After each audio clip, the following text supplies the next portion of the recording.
House number 16 is the Jim and Helen Syler home. It is located at 517 Rusk, Block 18, Lots 7 and 8. It has almost 3,000 square feet living area. Jim was born in house number 17, which was his father's home. Jim graduated from Baylor College of Pharmacy in 1927. In 1932, he married his high school sweetheart, Helen Stewart, from Kirbyville, Texas. In 1936, Jim went into partnership with his father at the Syler Drugstore, which was located on the Courthouse Square. It is now the Agape Christian Academy. Jim and Helen rented house number 4, the Passmore House, while this house was being built. The Syler's daughter, Sue Rathburn, lives in this house. Listen as she tells more about her home. The house you see here is the present home of where I moved when I was about a little over either 3 or 4 years old. My mother and father, Helen and Jim Syler, purchased the land for this home from Mr. Ernest Powell, who lived in the home directly behind us. Originally, the home did not include the addition that you can see on the north side. That was added around 1950 to add 2 more bedrooms and a bath for my brother Jim and me. The original structure had 3 bedrooms, 1 bathroom,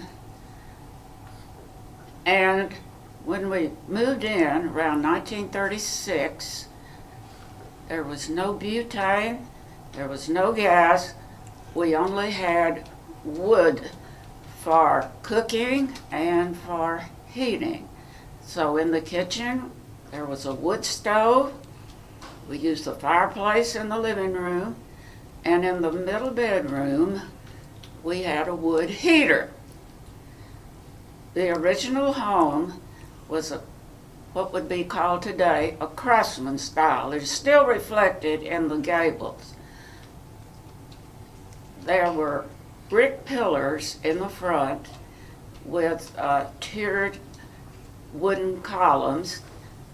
My mother later thought this was outdated, so she had those replaced with the columns that you see now. Now that I see that craftsman style is so fashionable, I wish that we still had the original pillars there, but that's the way it is. There were 3 bedrooms straight through the center of the home, and large hallway, the living room that you can see on the front, dining room behind that, and a separate breakfast room and kitchen, which was a style then. The house was built in 1936. We built the house. Mr. Leroy Gunner, who was a well-known carpenter and builder here in town, built the house and designed it. The fireplace, as I said, was really important to heating the living room. For cooling in the summer, we later installed an attic fan that you would have to leave the windows up, and Mother was a cleaning fanatic, and she didn't like the attic fan because it brought in dust. But it was the only way that you could get any sort of ventilation during the hot months. As I said, originally we had a wooden stove.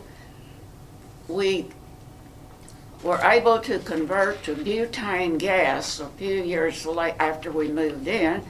That time you had a butane tank in the backyard, and the butane man would come by, fill up the tank, and make sure, that we had butane, as I said, for our stove and for heating.